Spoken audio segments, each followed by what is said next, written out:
Good morning students. एक बार फिर आप सभी का अरावली पब्लिक स्कूल की ऑनलाइन कक्षा में स्वागत है। डियर स्टूडेंट, लास्ट वीडियो में हमने आपको लघु बीजाणु जनन के बारे में बताया। What is the meaning of microgenesis? लघु बीजाणु जनन क्या है? पराग मात्र कोशिकाओं में क्या होता है? अर्धसूत्र विभाजन होता है। पराग मात्र कोशिकाओं में अर्धसूत्र विभाजन के फलस्वरूप किसका निर्माण होता है? पराग कणों का निर्माण होता है। ठीक है, लघु बीजाणु का निर्माण होता है, जिसे क्या कहा जाता है? लघु बीजाणु जनन कहा जाता है। पराग मात्र कोशिकाओं में अर्धसूत्र विभाजन के फलस्वरूप लघु बीजाणु के निर्माण की क्रिया को क्या कहा जाता है? लघु बीजाणु जनन कहा जाता है। एक बीजपत्री पादपों में लघु बीजाणु समद्विपार्श्व प्रकार का होता है तथा द्विबीजपत्री पादपों में लघु बीजाणु जो होता है, ठीक है, द्विबीजपत्री पादपों में लघु बीजाणु जो होता है वो चतुस्क प्रकार का होता है। उसके बाद हमने आपसे बात की थी पराग कोश का स्फुटन कैसे होता है। ठीक है, तो आपको बताया कि पराग कोश का स्फुटन कब होता है? जब पराग कोश पूर्ण रूप से परिवर्तित हो जाता है। परिवर्तित होने के पश्चात पराग कोश जब पूर्ण रूप से परिवर्तित हो जाता है तो परिवर्तित होने के पश्चात मिडिल लेयर और ट्रेपेटम की कोशिकाएं नष्ट हो जाती है। ठीक है, इस दौरान क्या है कि यहाँ पर ये जो परागपुट की जो कोशिकाएं एक दूसरे से जो नजदीक निकटतम होती है, यहाँ पर क्या है? कैलोज एंजाइम क्या है? स्रावित होता है, जिसके फलस्वरूप ये परागपुट क्या हो जाते हैं? पृथक हो जाते हैं। इस दौरान एंडोथीसियम की जो कोशिकाओं में, ठीक है, सेलुलोज की रेशेदार पट्टियां पाई जाती है। यहाँ से जल की क्या होती है? हानि होती है, जल का ह्रास होता है और ह्रास होने पर, ठीक है, ओष्ठ कोशिकाओं, ठीक है, उन पर दाब पड़ता है और ओष्ठ कोशिकाओं पर दाब पड़ने पर ये फट जाता है, पराग कोश का स्फुटन होता है। उसके बाद हमने बात की थी परागाणु विज्ञान। ठीक है, पेलियोलॉजी किसे कहा जाता है? परागाणु विज्ञान जीव विज्ञान की एक शाखा है। परागाणु विज्ञान किसकी शाखा है? एक जीव विज्ञान की शाखा है, जिसके अंतर्गत पराग कणों की संरचना और कार्यकी का क्या किया जाता है? अध्ययन किया जाता है। पराग कणों की संरचना और कार्यकी का क्या किया जाता है? अध्ययन किया जाता है। उसे परागाणु विज्ञान कहते हैं, पेलियोलॉजी कहा जाता है। ठीक है, पेलियोलॉजी या परागाणु विज्ञान किसे कहते हैं? मैंने आपको बताया परागाणु विज्ञान दो शब्दों से मिलकर बना है, paleo plus logos. Paleo plus logos या लोजिया। पेलियो का अर्थ होता है पोलन ग्रेन और लोगोस का अर्थ मैंने आपको बताया, लोगोस का अर्थ होता है स्टेडी। पराग पोलन ग्रेन का अर्थ होता है परागकण और स्टेडी का अर्थ होता है अध्ययन करना। पराग कणों के अध्ययन की क्रिया को क्या कहा जाता है? परागाणु विज्ञान कहते हैं। क्या कहते हैं? परागाणु विज्ञान कहते हैं। परागाणु विज्ञान किसे कहते हैं? ठीक है, तो पराग कणों के अध्ययन को परागाणु विज्ञान कहते हैं। आपको मैंने बताया कि पेलियोलॉजी भी क्या है? जीव विज्ञान की एक शाखा है। पेलियोलॉजी किसकी शाखा है? बायोलॉजी की एक शाखा है। ठीक है, तो हम परिभाषा क्या दे सकते हैं? जीव विज्ञान की वह शाखा जिसके अंतर्गत पराग कणों का क्या किया जाता है? अध्ययन किया जाता है। जीव विज्ञान की वह शाखा जिसके अंतर्गत पराग कणों का अध्ययन किया जाता है उसे क्या कहा जाता है? परागाणु विज्ञान कहते हैं। अब पराग कणों में भी किसका अध्ययन किया जाता है? पराग कण की संरचना का अध्ययन किया जाता है, साथ में उनकी कार्यकी का भी क्या किया जाता है? अध्ययन किया जाता है। किसका अध्ययन किया जाता है? कार्यकी का अध्ययन किया जाता है। Structure and physiology. Structure and physiology. ठीक है, अब देखिए परिभाषा क्या हुई, जीव विज्ञान की वह शाखा जिसके अंतर्गत परागकणों की संरचना और कार्यकी का अध्ययन किया जाता है उसे परागाणु विज्ञान कहते हैं। देखिए परागाणु विज्ञान के लिए हमारी सरकार के द्वारा कई प्रकार के प्रयास किए जा रहे हैं, कई प्रकार के अनुसंधान किए जा रहे हैं। अर्थात परागकणों का अध्ययन करने के लिए, उनकी संरचना का अध्ययन करने के लिए, उनकी कार्यकी का अध्ययन करने के लिए भारत सरकार के द्वारा कई कई जगह उनका अध्ययन किया जा रहा है। जैसे आपको हमने बताया दिल्ली विश्वविद्यालय दिल्ली के द्वारा भी परागकणों का अध्ययन किया जा रहा है। उस्मानिया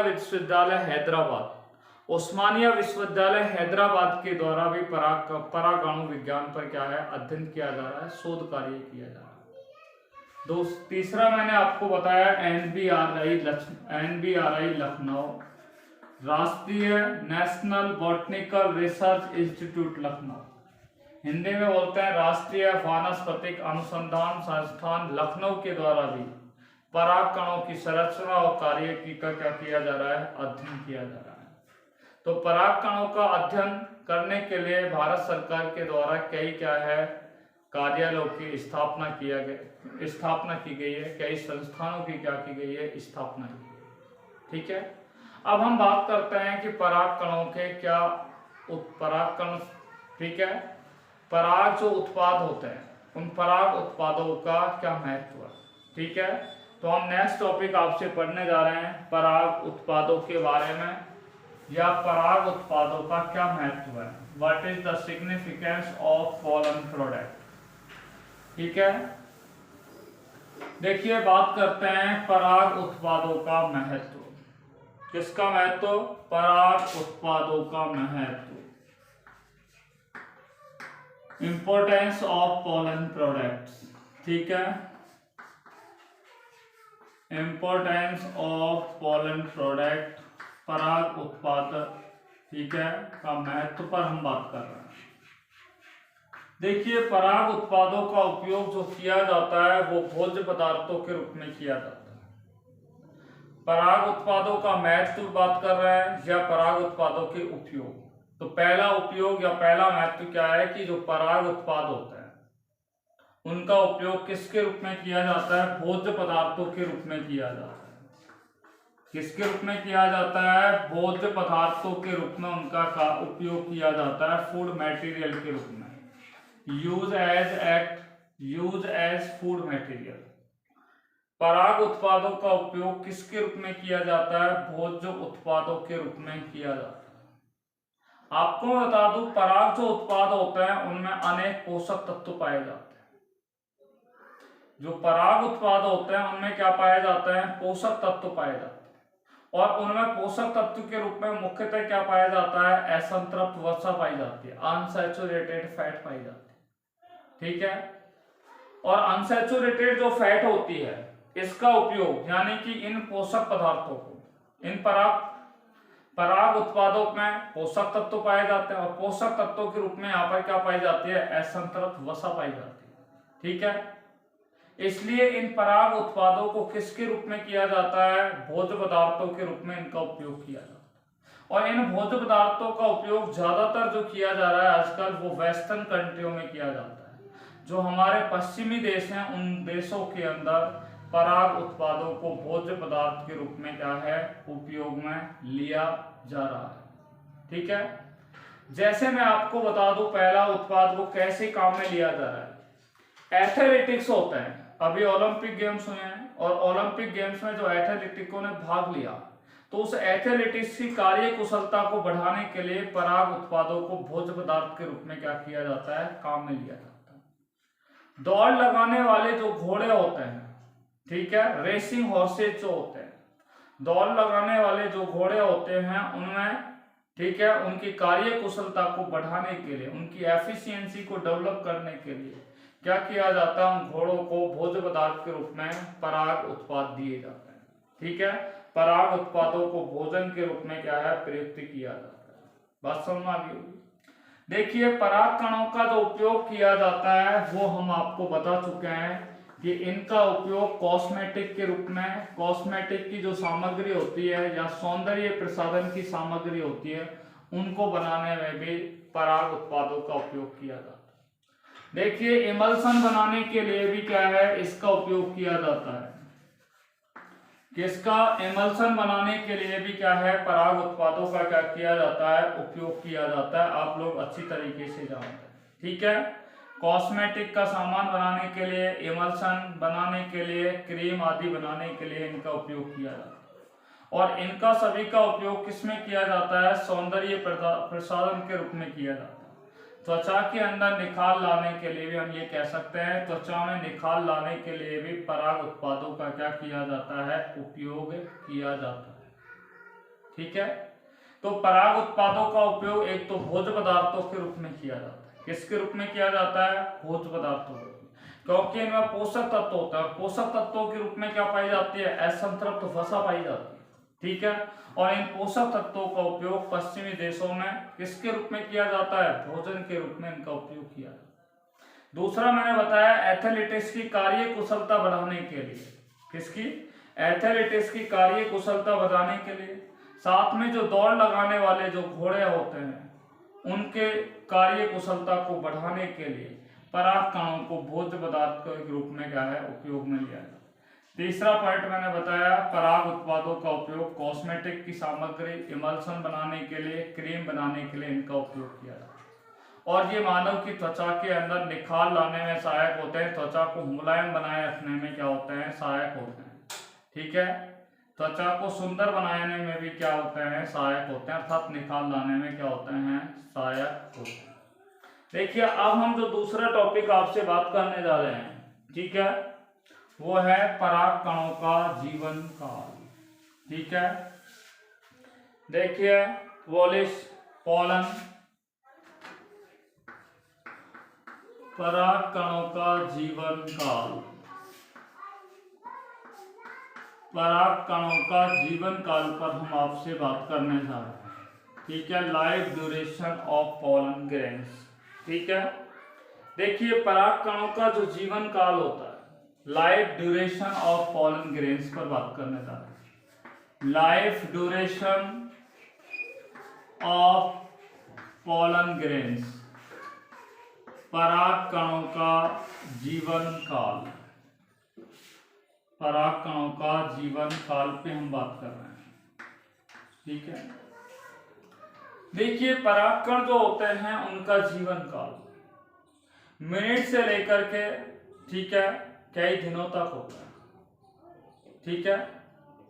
परागकणों का जो जीवन काल होता है वो कैसा होता है? कुछ मिनटों से लेकर, ठीक है, और कई दिनों तक होता है। बात समझ आ रही है? परागकण क्या है आपको, परागकण जो होते हैं उनका जीवन काल क्या है उस पर हम बात करें, ठीक है। कि ये क्या है, एक समय होता है, जैसे पराग कोश है और इस पराग कोश से परागकण क्या हुए, मुक्त हुए, ठीक है। तो मुक्त होने के बाद ये परागकण कहां पर पहुंचेंगे? वर्तिकाग्र पर पहुंचेंगे, ठीक है। और वर्तिकाग्र पर जब ये पहुंच जाएंगे तो यहाँ पर ये क्या होगा, इनका अंकुरण होगा। तो ये एक समय अवधि होती है, एक निश्चित समय अवधि होती है जिसमें जाकर के परागकण क्या होते हैं, यहाँ पे अंकुरित होते हैं, ठीक है। परागकण कैसे होते हैं? अंकुरित होते हैं। और उस अंकुरण जहाँ पे हो जाता है तो वही उसका क्या है, एक प्रकार का जीवन काल है। यदि ये परागकण यहाँ पर क्या है जाकर के, ठीक है, ये निष्क्रिय हो जाए, ये यहाँ पे पहुंच गए तो अंकुरित नहीं होंगे, तो ये क्या है, इनका जीवन काल क्या है, समाप्त। इनका जीवन काल क्या है, समाप्त हो गया। इनका जीवन काल क्या हो गया है, समाप्त हो गया। इसलिए परागकण की हम आपको परिभाषा इस प्रकार से दे सकते हैं, ठीक है। परागकण के जीवन काल की वह समय अवधि होती है, क्या होती है, वह समय अवधि होती है जिसमें परागकण जो होते हैं, वह समय अवधि, ठीक है, जिसमें परागकण जो होते हैं, वह समय अवधि जिसमें परागकण जो होते हैं वो कैसे होते हैं, क्रियाशील होते हैं, ठीक है, फंक्शनल होते हैं। वह समय अवधि जिसमें परागकण कैसे होते हैं, क्रियाशील होते हैं, अर्थात पराग कणों में अंकुरण करने की क्षमता पाई जाए, उसे पराग कण का क्या कहा जाता है? जीवन काल कहा जाता है। ठीक है, जैसे मोटे अनाज वाले जो पौधे होते हैं, अनाज वाले पौधे होते हैं, उनके पराग कणों, उन पराग कणों का जो जीवन काल होता है वो लगभग 30 मिनट होता है।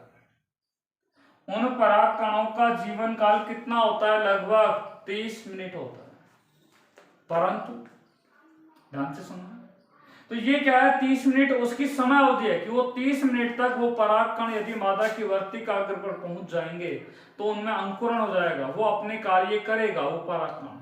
अन्यथा वो पराग कण जब कैसा हो जाएगा? निष्क्रिय हो जाएगा, तो उसमें अंकुरण की क्रिया नहीं होगी। इसलिए एक समय अवधि आप यहाँ पे देख रहे हो, गेहूं है, चावल है, ठीक है, आपको बता दूं गेहूं और चावल के जो, ठीक है, सरसों है, इनके जो बीज होते हैं, ठीक है, तो इनके जो पराग कण होते हैं उनके पराग कणों की जो जीवन अवधि होती है वो कई महीने तक होती है।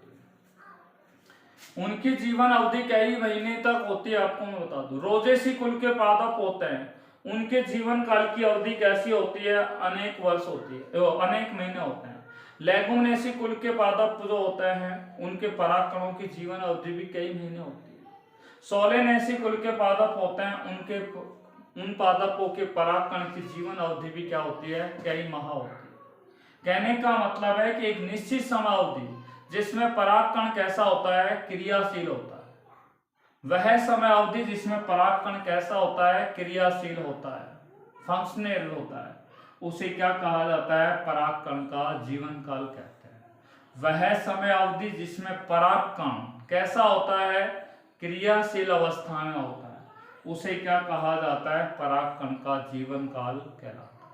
ठीक है, मैंने आपको बताया कि पराग कणों को सुरक्षित रखने के लिए, पराग कणों को लंबे समय तक सुरक्षित रखने के लिए क्रायो संरक्षण का उपयोग किया जाता है, क्रायो प्रिजर्वेशन का उपयोग किया जाता है। क्रायो संरक्षण, ठीक है, या उसे क्रायो प्रिजर्वेशन के नाम से क्या है? जाना जाता है।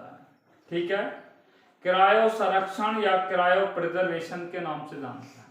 और क्रायो संरक्षण या क्रायो प्रिजर्वेशन में क्या होता है कि पराग कण होते हैं उनको -196 डिग्री सेल्सियस तापक्रम पर द्रवित नाइट्रोजन के अंदर क्या है? रखा जाता है।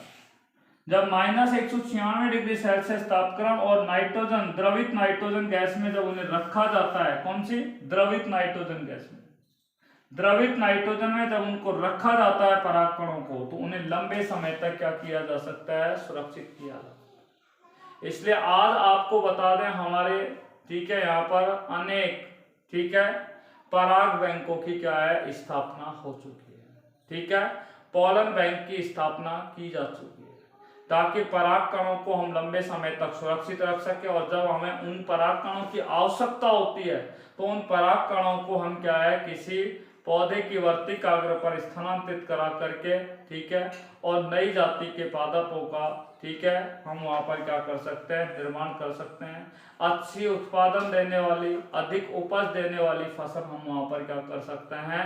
प्राप्त कर सकते हैं। तो ये हो गया पराग कण का जीवन काल, ठीक है, life duration of pollen grains.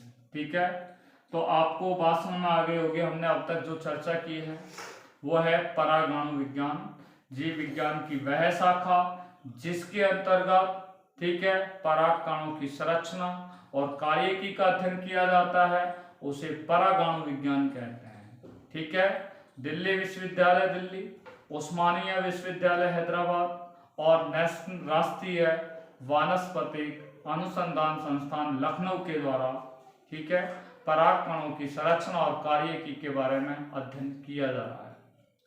उसके बाद हमने आज जो चर्चा की है वो पराग उत्पादों के उपयोग या उनके महत्व पे बात की। और पहला पराग कणों का उत्पाद आपको मैंने बताया कि इनका उपयोग भोज्य पदार्थों के रूप में किया जाता है। खासतौर से एथलेटिक्स होते हैं, दौड़ लगाने वाले जो घोड़े होते हैं, उनकी कार्य कुशलता को बढ़ाने के लिए क्या किया जाता है? पराग कणों को, ठीक है, या पराग उत्पादों को भोज्य पदार्थ के रूप में यूज लेते हैं। क्यों लेते हैं? क्योंकि उनमें बहुत सारे पोषक तत्व होते हैं और उन पोषक तत्वों में भी क्या है? असंतृप्त वसा पाई जाती है। अनसैचुरेटेड फैट पाई जाती है, जिसके कारण उनको बहुत अधिक क्या होती है, ऊर्जा उससे क्या है प्राप्त होती है। ठीक है, उनके शरीर की जो कार्य कुशलता होती है, एफिशिएंसी होती है, वो क्या हो जाती है, बढ़ जाती है। इनका उपयोग इमल्सन के रूप में किया जाता है, क्रीम बनाने के लिए किया जाता है, और यहाँ तक कि आपको मैंने बता दिया कॉस्मेटिक की सामग्री बनाने में किया जाता है। जो सौंदर्य प्रसाधन के रूप में इनका क्या किया जाता है, उपयोग किया जाता है। पराग उत्पाद जो होता है, मैंने आपको बताया कि त्वचा में निखार लाने का काम करते हैं, त्वचा को नम और मुलायम बनाए रखने में भी क्या होते हैं, सहायक। सबसे अंत में जो टॉपिक हमने बात की है, पराग कणों का जीवन काल। ठीक है, life duration of pollen grain. आपको बताया कि वह समय अवधि जिसमें पराग कण जो होते हैं वो कैसे होते हैं, क्रियाशील होते हैं। ठीक है, उस अवधि को पराग कणों का जीवन काल कहते हैं। तो अनाज वाले पौधे होते हैं, उनके पराग कणों का जीवन काल लगभग कितने मिनट होता है, 30 मिनट होता है। सरसों होती है या मटर होता है या आपके सोलेनेसी कुल के पादप होते हैं या रोजेसी कुल के पादप होते हैं या आपको देखिए लेगुमिनेसी कुल के पादप होते हैं, इनके पराग कणों की जो जीवन काल होता है वो लगभग कई महीने तक होता है। इन पराग कणों का जो संरक्षण किया जाता है, उन्हें एक विधि के द्वारा संरक्षण किया जाता है, जिस विधि को क्रायो संरक्षण या क्रायो प्रिजर्वेशन के नाम से जाना जाता है। और क्रायो प्रिजर्वेशन में क्या है कि पराग कणों को -196 डिग्री सेल्सियस तापक्रम पर, ठीक है, द्रवित नाइट्रोजन में क्या है रखा जाता है, और उन पराग कणों को हम लंबे समय तक क्या रख सकते हैं, सुरक्षित रख सकते हैं। ठीक है, और आज हमारे यहाँ पर अनेक पराग बैंकों की क्या की जा चुकी है, स्थापना की जा चुकी है। अब हम आपसे नेक्स्ट टॉपिक पर बात करने जा रहे हैं, और वो है नर युग्मकोद्भिद जो होता है उसकी संरचना पर आपसे क्या करने जा रहे हैं, बात करने जा रहे हैं। नर युग्मकोद्भिद की संरचना और उसके परिवर्धन पर हम आपसे बात कर रहे हैं। ठीक है, अगला टॉपिक है हमारा नर युग्मकोद्भिद की संरचना एवं परिवर्धन।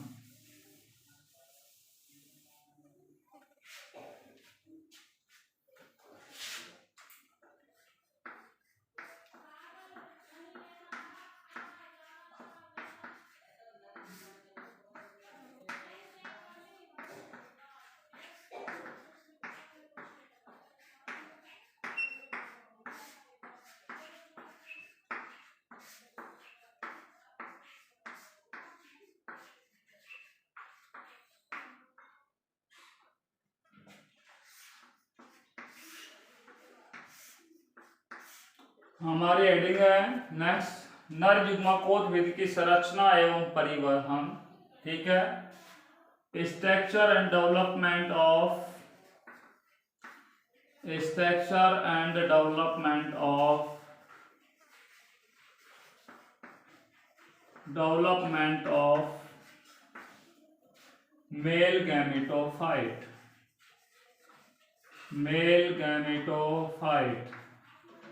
Male gametophyte.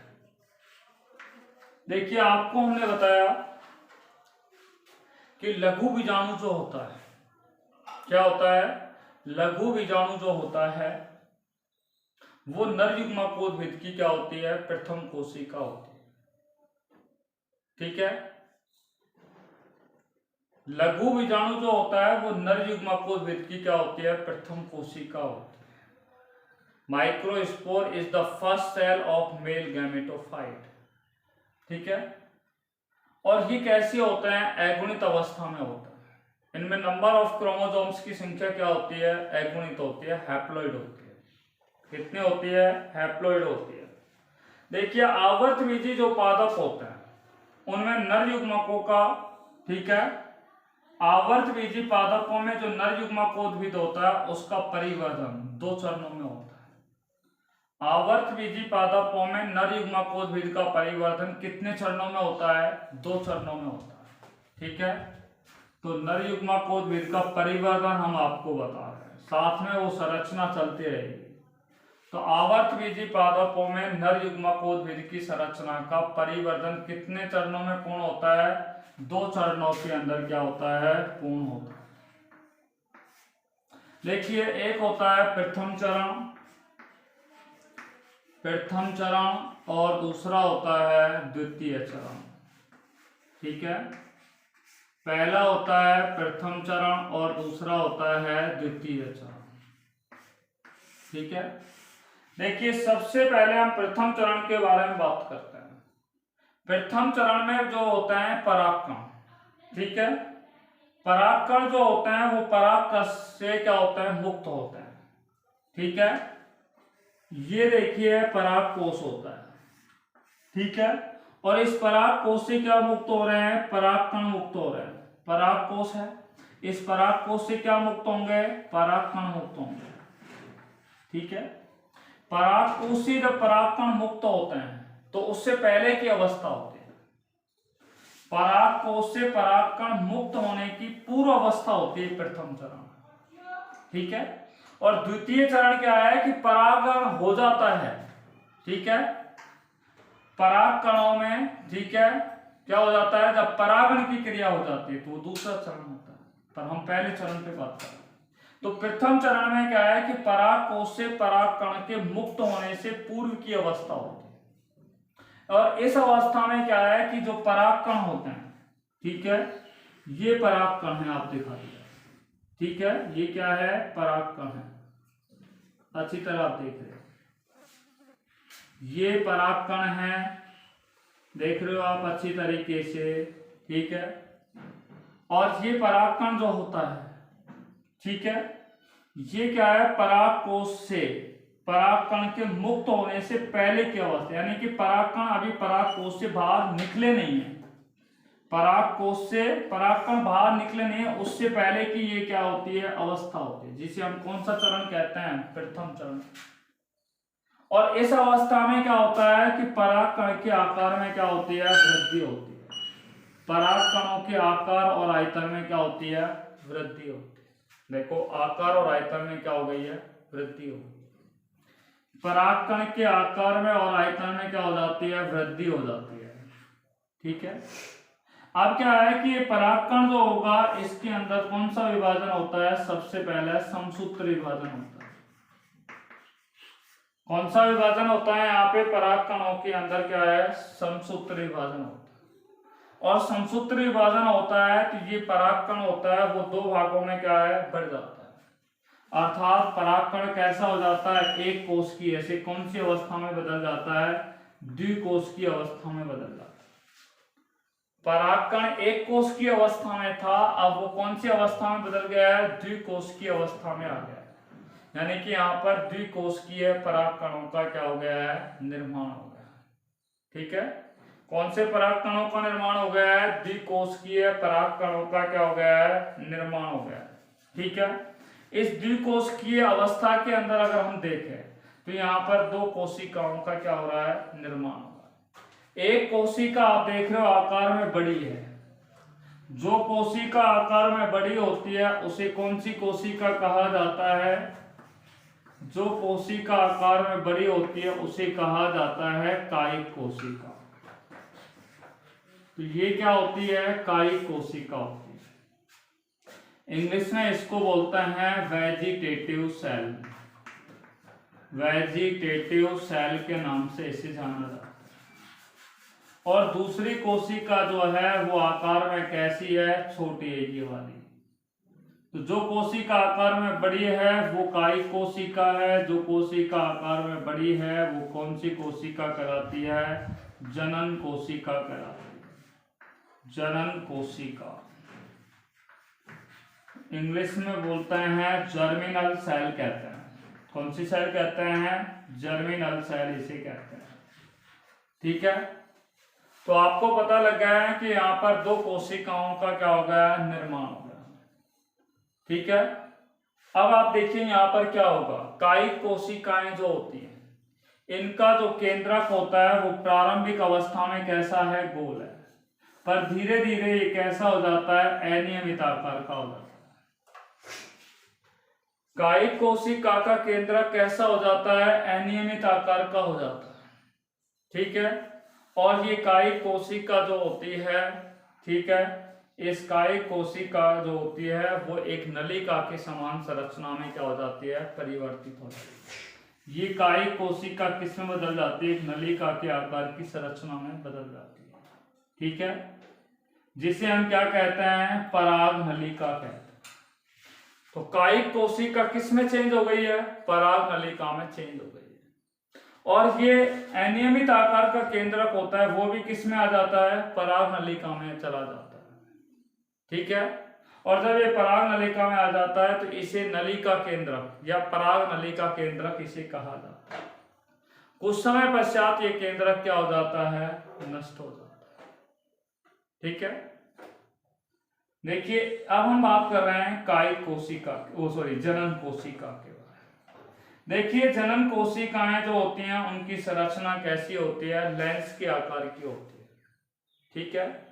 इनमें कोशिका द्रव की मात्रा कैसी होती है, कम होती है, परंतु क्रोमेटिन तंतुओं की संख्या क्या होती है, या क्रोमेटिन जाल की मात्रा कैसी होती है, अधिक होती है।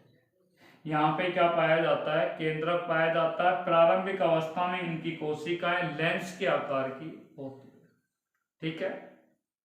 अभी तक हमने प्रथम चरण पर आपको बताया, प्रथम चरण में हमने आपको बताया कि पराग कोश जो होते हैं उस पराग कोश से परागकण मुक्त होने से पूर्व की ये अवस्था होती है, जिसमें परागकण जो होते हैं, ठीक है, उनके आकार और आयतन में क्या होती है, वृद्धि होती है।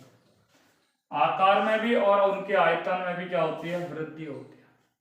जब वृद्धि हो जाती है तो इनका जो परागकण होगा, उस परागकण में, परागकण कैसा है, एक कोशिकीय है, इस परागकण में क्या होगा, समसूत्री विभाजन होगा। जब समसूत्री विभाजन होगा तो ये परागकण के अंदर कितनी कोशिका, इस केंद्रक में विभाजन होगा, ठीक है। तो दो केंद्रकों का निर्माण होगा और इन दोनों केंद्रकों के मध्य में क्या है, एक कोशिका बन जाती है, जो ये दोनों केंद्रकों को क्या करता है, पृथक करने का क्या करता है, कार्य करता है, ठीक है। एक कोशिका आकार में बड़ी होती है तो दूसरी कोशिका आकार में छोटी होती है। जो कोशिका आकार में बड़ी होती है उसे कायिक कोशिका कहते हैं, जो आकार में छोटी होती है उसे जनन कोशिका कहते हैं। कायिक कोशिका मैं आपको बता चुका हूं कि कायिक कोशिकाएं जो होती हैं, ठीक है, उनका केंद्र कैसा होता है, प्रारंभ में गोल होता है, बाद में वो अनियमित आकार का हो जाता है। और ये कायिक कोशिका धीरे धीरे क्या है, एक पतली नलिका की संरचना में चेंज हो जाती है, परिवर्तित हो जाती है। परिवर्तित होने के बाद ये केंद्रक जो होता है अनियमित आकार का, ये भी पराग नलिका के अंदर चला जाता है, जिसे पराग नलिका केंद्रक या नलिका केंद्रक कहा जाता है। और कुछ समय पश्चात ये नलिका केंद्रक भी क्या हो जाता है, नष्ट हो जाता है। दूसरा आपने को मैंने बताया कि ये कौन सी कोशिका होती है, जनन कोशिका होती है, आकार में छोटी होती है, ठीक है। आपको मैंने बताया इसमें कोशिका द्रव की मात्रा कम होती है और क्रोमेटिन जाल की मात्रा कैसी होती है, अधिक होती है, ठीक है। ये हमने आपको अभी तक प्रथम चरण पर आपसे बात की है। देखिए नेक्स्ट वीडियो के अंदर हम आपसे बात करेंगे द्वितीय चरण के ऊपर, बात करेंगे सेकेंडरी स्टेज के ऊपर बात करेंगे। Till then all of you take care by corona, be safe, be happy, thanks very much.